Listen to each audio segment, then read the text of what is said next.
Thanks. Shabbat Shalom. Wow. Shabbat Shalom. There we go. I don't always know if this thing's working. I'm actually rather soft-spoken, so there's always a possibility you can't hear me. A few years ago, when I was still a rabbinical student in Los Angeles, I was at the grocery store. I was waiting in line, to check out. There were very long lines. It was a Friday afternoon. It was a kosher grocery store, so everyone and their mother was shopping.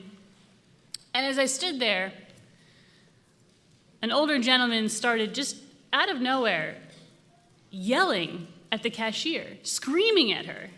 1 minute, she's just silently, ringing up all of his stuff, all his groceries. And then he's just reaming her out, and in awful, awful language. And the longer he went on, with no actually specific complaint, he just got more and more cruel. And I remember thinking, this is awful. Someone should stop him. Someone should say something. Someone should do something. I should do something. But I didn't. I wish I did. I wish I could be the hero of this story, but I'm not. I was scared. Wouldn't you be scared? I was scared. But I guess how you imagine you would react to a situation and how you actually act in a situation are different. I mentioned in the video this week, and Haley so beautifully spoke about, the Israelites rushed towards the sea. They've endured hundreds of years of hardship and slavery, dehumanization at the hands of the Egyptians. And Moses, you'd think he'd have to hold them back from the sea. They would just rush forward. He'd stand there and he'd hold his staff out, over the sea and split it in two. But our rabbis, as we learned, they did take a much dimmer view, but I think it was much more realistic. They say, like we learned, that the Israelites stood at the edge of the water and were rendered immobile, couldn't move. I imagine they felt very happy. They thought, wow, this is so exciting. But they couldn't take those first steps on their own until one man did. But I always thought it was weird. Maybe you didn't think. I thought it was weird that it wasn't Moses. Right? It should have been Moses. Moses, the leader whom God literally dragged out of the wilderness to lead the Israelites to freedom, was not the one who took that first action. It was Nachshon. Nachshon ben Aminadav, say that 5 times fast. He went into the sea first, yes, it was wonderful, and then the waters grew higher and higher around him, and as they grew higher, the rabbis tell us that he prayed. He prayed, "Save me, O God, the waters are reaching deep into my soul." Which is interesting. But it gets more interesting. The rabbis tell us that Moses, standing there on the bank of the river with all the people behind him, everyone's just kind of standing there watching this happen.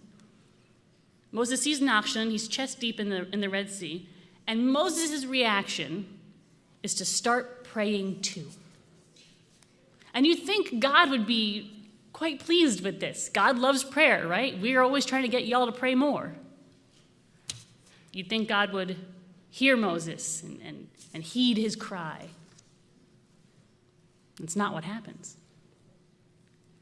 God thunders at Moses, "My beloved child is drowning, and you're talking to me?"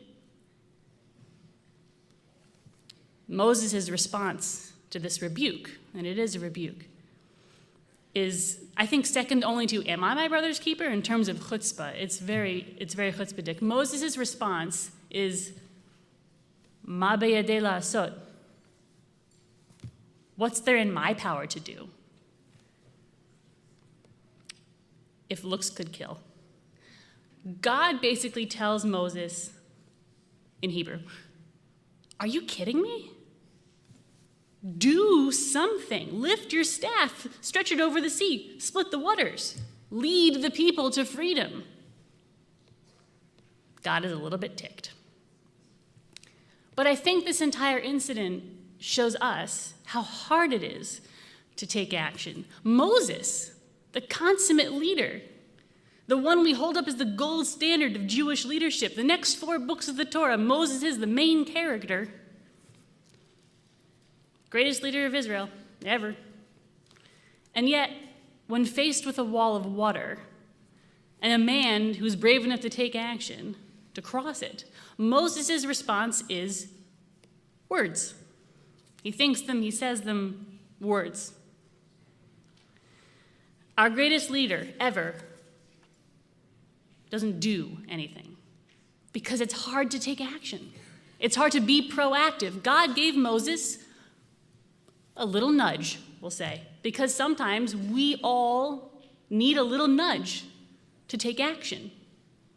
Our self-preservation instinct is strong. Our desire not to get cut down when running forward is strong, and that's not inherently a bad thing. But as Jews, we have the central tenet, and it's so central to us that our core text, the Torah, places Moses in the position of someone who doesn't take action, who is passive. And he needs to be nudged forward, encouraged to do the right thing, lead the people to freedom. Our Torah shows us that we, who are supposed to model ourselves after Moses, we all need to remember that it is a Jewish value to take action, that is what leaders do. And even when we feel the pull of hanging back and the pull towards safety and the pull toward passivity, words and thoughts, we Jews are an ancient people. We have valued this and lived this for thousands of years. And we remember it especially this Martin Luther King Day weekend, how we demonstrated this value not even 60 years ago, as this nation was tearing itself apart over the issue of civil rights. From brave Jewish merchants in the South who stood out from their colleagues when they addressed black customers as Mr. and Mrs., insisting on treating them as human beings, to the synagogues in the 40s and the 50s who stood up for integration and then faced the wrath of the Klan and the anti-Semitic violence they committed in retaliation against those synagogues. To the famous Rabbi Abraham Joshua Heschel, who prayed with his talit and tefillin in the morning and prayed with his feet when he marched next to Dr. King in Selma. Did you know that about 30% of the Freedom Riders were Jewish? 30%. And these weren't leisurely rides, for those of you who aren't familiar with what a Freedom Ride was. It wasn't for funsies that you would go on these Freedom Rides. These were mixed-race groups who were protesting local violations of federal laws. The federal laws were against segregated bus rides, segregated buses, segregated bus lines, and some local areas refused to integrate their lines. And so these mixed-race groups would go and they would ride these buses to prove, actually, the law is everybody's got to sit together. And they often faced very violent reactions from angry crowds.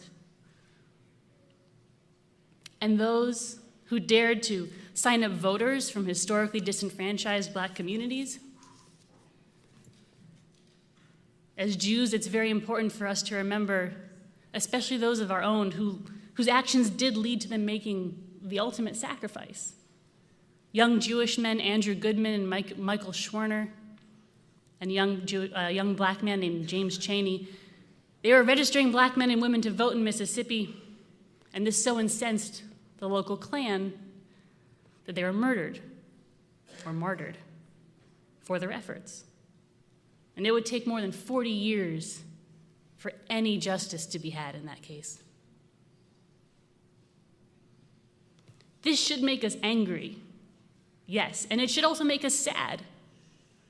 But I think it's really important that it also makes us proud.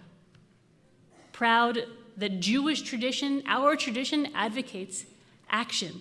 Even when we're scared, even when we know we're going to be David and not Goliath, because we are usually David and not Goliath. That taking action, standing up for what is right and good and true, is not easy. Even Moses couldn't do it at first.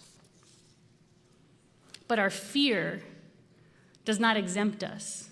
It doesn't give us a pass to use words when actions are needed, thoughts when movement is needed. Not every fight is a fight for civil rights, thank God. Sometimes the action that you need to take is when you see someone mistreating someone else, and you put a stop to it. A colleague, a friend, a fellow student, a stranger. I wish I had. At that grocery store. I wish I had. I should have. Sometimes what you need to do is to lend the helping hand instead of just thinking, oh, how awful.